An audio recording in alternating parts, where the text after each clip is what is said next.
coffee on that door. Don't do it.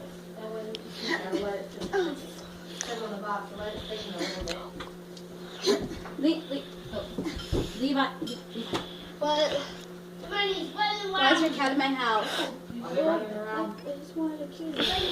Why? Where did you get this cat from? On the street. You found him on the street. You brought him in my house. Put the cat down. We need to have a discussion about this now. You have to get rid of that cat. No. Why? Why do you have to keep it? You know my rule. No cats. No pets.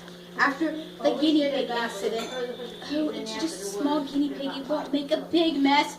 Big litter box, big cage full of bedding. It's a mess.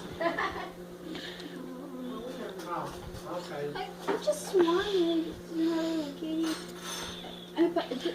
You're never gonna leave me alone with this, are you? Fine.